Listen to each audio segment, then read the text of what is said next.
함께 성경 암송하심으로 새벽 기도회 시작하겠습니다. 이스라엘아 들으라. 우리 하나님 여호와는 오직 유일한 여호와이시니 너는 마음을 다하고 뜻을 다하고 힘을 다하여 내 하나님 여호와를 사랑하라. 오늘 내가 내게 명하는 이 말씀을 너는 마음에 새기고 내 자녀에게 부지런히 가르치며 집에 앉았을 때에든지 길을 갈 때에든지 누워 있을 때에든지 일어날 때에든지 이 말씀을 강론할 것이며 너는 또 그것을 내 손목에 매어 기호를 삼으며 내 미간에 붙여 표로 삼고 또 내 집 문설주와 바깥문에 기록할지니라. 아멘. 함께 말씀 보시겠습니다. 베드로후서 2장 10절에서 22절까지 본문입니다. 저는 10절과 11절을 봉독해 드리겠습니다. 특별히 육체를 따라 더러운 정욕 가운데서 행하며 주관하는 일을 멸시하는 자들에게는 형벌할 줄 아시느니라. 이들은 당돌하고 자긍하며 떨지 않고 영광 있는 자들을 비방하거니와 더 큰 힘과 능력을 가진 천사들도 주 앞에서 그들을 거슬러 비방하는 고발을 하지 아니하느니라. 아멘. 오늘 본문에서 베드로는 거짓 교사들의 모습에 대해 아주 구체적으로 묘사합니다.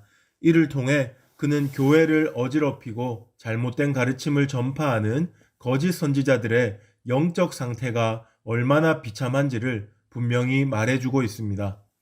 그런데 저는 본문을 보면서 베드로가 묘사하는 이런 비참한 영적 상태가 단지 그때 당시에 거짓 교사들에게 해당하는 것뿐만 아니라 오늘 그리스도를 부인하고 비방하는 모든 불신자들에게도 해당한다는 사실을 깨닫게 되었습니다.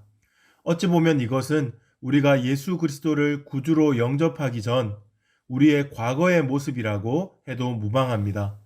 오늘 우리는 베드로가 거짓 선지자들을 어떻게 묘사하는지를 살피면서 불신자였던 우리의 과거 상태가 어떠했는지, 그리고 그리스도로 인해 변화된 우리의 모습이 얼마나 영광스럽고 감사한지를 비교하면서 함께 말씀을 나누었으면 좋겠습니다. 먼저 베드로 당시 거짓 선지자들은 매우 오만했습니다. 10절 하반절에 보면 베드로는 이들은 당돌하고 자긍하며 떨지 않고 영광 있는 자들을 비방하거니와 라고 말합니다.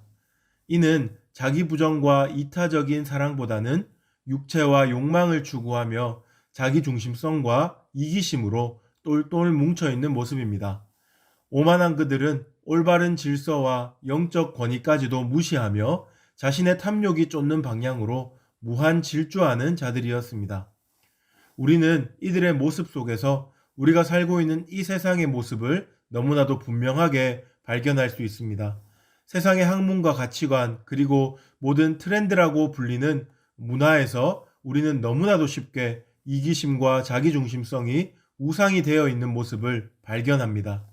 자기를 위하지 않고 남을 위해 희생하며 나보다 다른 사람을 낮게 여기는 삶은 우습고 무능력한 삶으로 묘사되는 반면에 수단과 방법을 가리지 않고 자신을 위하는 삶을 사는 사람들은 신화적인 인물로 그려집니다.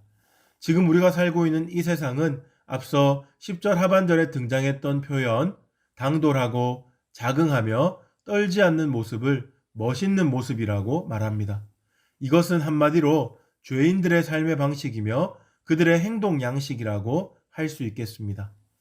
우리 또한 이러한 삶의 방식을 따르던 자들인데 예수 그리스도의 은혜로 말미암아 이런 삶이 멋있는 삶이 아니라 어리석고 하찮은 삶이라는 것을 깨닫게 되었습니다. 그리스도 안에서 내가 창조된 목적을 다시 발견하게 되면서 내 삶의 목적이 하나님과 이웃을 사랑하고 섬기는 것임을 깨닫게 되었습니다. 그 순간 이전에 그토록 열망하던 이기적이고 자기중심적인 삶이 얼마나 죄악된 삶인지를 깨닫게 된 것입니다. 그러므로 우리는 계속해서 이 땅이 추구하는 오만함이 아니라 하늘의 가치, 곧 하나님의 가치인 겸손하고 이타적인 삶을 추구해 나가야 하겠습니다. 흐르는 강물을 거슬러 올라가는 힘찬 연어처럼 세상의 물결을 거슬러 올라가는 성도가 되기를 바랍니다. 그런가 하면 두 번째로 베드로 당시 거짓 선지자들은 정욕의 노예와 같았습니다. 이러한 그들의 모습은 오늘 본문 곳곳에 기록되어 있는데 먼저 12절 상반절을 한번 보십시오. 12절 상반절 보시면 그러나 이 사람들은 본래 잡혀 죽기 위하여 난 이성 없는 짐승 같아서 라고 기록되어 있습니다. 이 표현만 봐도 그들의 영적인 상태가 얼마나 심각하게 망가져 있는지 우리는 알 수 있습니다. 여기서 이성 없는 이라고 번역된 헬라어 알로고스는 로고스가 없다, 곧 진리가 없는 상태라고 번역할 수 있습니다. 이들에게는 복음의 진리가 없으므로 자신이 멸망을 향해 달려가고 있는지도 모른 채 어리석은 탐욕에 빠져 마치 사냥개가 먹잇감을 쫓듯 전속력으로 욕망을 향해 질주하고 있습니다. 또한 14절을 한번 보십시오. 14절 보시면 음심이 가득한 눈을 가지고 범죄하기를 그치지 아니하고 굳세지 못한 영혼들을 유혹하며 탐욕에 연단된 마음을 가진 자들이니 저주의 자식이라 라고 기록되어 있습니다. 여기서 베드로는 그들을 탐욕에 연단된 마음을 가진 자들이라고 표현하는데 이는 탐욕에 길들여진 마음을 가진 자들이라고 번역하는 것이 더 와닿을 것 같습니다. 길들여진다는 것은 매우 무섭습니다. 무엇이든지 습관화가 되면 좀처럼 바꿀 수가 없는데 탐욕을 부리는 것이 마음의 결, 곧 습관이 되어버린 사람은 이제 하나님의 말씀과 뜻을 따르는 것과는 요원해지고 죄악으로, 세상으로, 욕심으로 점점 더 나아가게 됩니다. 그런데 이러한 모습은 중범죄자들에게만 나타나는 것이 아닙니다. 예수 그리스도를 주인으로 모시지 않는 사람, 하나님의 말씀에 길들여지지 않는 사람은 누구든지 탐욕의 노예와 종이 될 수밖에 없습니다. 그러므로 우리는 깨어서 그리스도를 붙잡아야 합니다. 회색지대는 없습니다. 그리스도의 종이 아니면 탐욕의 종노릇할 수밖에 없다는 복음의 진리를 기억하시기 바랍니다. 마지막으로 베드로 당시 거짓 선지자들은 멸망을 자초하는 자들이었습니다. 또한 그들은 자기들만 멸망할 뿐 아니라 그 가르침을 받는 자들까지도 멸망에 이르게 하는 거짓 교사들이었습니다. 15절을 보시면 베드로는 그들이 마치 부올의 아들 발람과 같은 자들이라고 평가하며 18절에 보시면 그들은 허탄한 자랑의 말을 토하여 그릇되게 행하는 사람들에게서 겨우 피한 자들을 음란으로서 육체의 정욕 중에 유혹하는 자들이라고 비판합니다. 그리고 19절에서 그들은 자유를 준다고 할지라도 그 자유를 가지고 멸망을 선택할 멸망의 종들이라고 말합니다. 얼마나 어리석고 비참합니까? 이는 마르틴 루터가 주장한 노예 의지론과 일맥상통합니다. 노예 의지론의 골자는 타락한 인간은 죄의 노예로서 그가 가진 모든 자유로 어떤 선택을 한다고 할지라도 그 선택은 죄를 짓는 쪽의 선택이며 결과적으로 죄의 노예 상태에서 결코 벗어날 수 없다는 것을 말합니다. 이러한 인간이 참된 자유를 얻는 유일한 방법이 있는데 그것은 자유의 종이 되는 것입니다. 참된 자유를 주시는 분, 우리를 자기 자신보다 사랑하시는 예수 그리스도의 종이 될 때에 비로소 인간은 진정한 자유를 누릴 수 있는 것입니다. 오늘날을 살아가는 우리들에게 자유는 굉장히 중요한 개념입니다.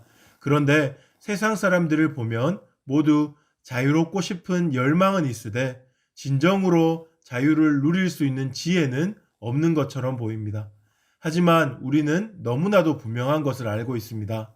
진정한 자유는 오직 예수 그리스도로부터 말미암는다는 사실입니다. 이 진리를 다시 한번 붙들 수 있기를 바랍니다. 이제 말씀을 마무리하겠습니다. 오늘은 거짓 선지자들의 모습을 통해 죄인의 특징과 구원받은 우리들의 모습을 비교하여서 본문을 살펴보았습니다. 이런 작업을 통해 우리는 우리가 받은 구원이 얼마나 값진 것인지를 다시 한번 깨달아야 합니다. 그리고 거저받은 이 은혜를 감사로 누릴 수 있어야 하겠습니다. 그런 성숙한 성도가 되기를 주님의 이름으로 축복합니다. 이제 들었던 말씀 기억하시면서 세 가지 기도 제목으로 함께 기도하십시다. 먼저 예수 그리스도를 믿음으로 인해 사망에서 생명으로 옮겨졌다는 것이 어떤 의미인지를 분명하게 깨달아 알게 하시고 날마다 이 은혜에 대한 감사로 충만한 삶을 살게 하옵소서. 둘째로 가정을 위해 기도할 때 우리 가정에 큰 은혜를 주시고 또한 가정 예배로 모일 때마다 성령의 임재를 경험하는 가정이 되게 하여 주옵소서. 마지막으로 하나님 코로나19 사태가 하루속히 종식될 수 있도록 도와주시고 2.5단계가 시행되어 비대면 예배를 진행하고 있는데 우리 성도님들 가운데 비대면 예배일지라도 하나님을 만나고 또한 더욱더 성령 충만한 삶을 살게 해달라고 기도하십시다. 나눈 기도 제목 가지고 여러분 가지고 계신 기도 제목 가지고 주여 부르짖고 합심으로 기도하시겠습니다. 주여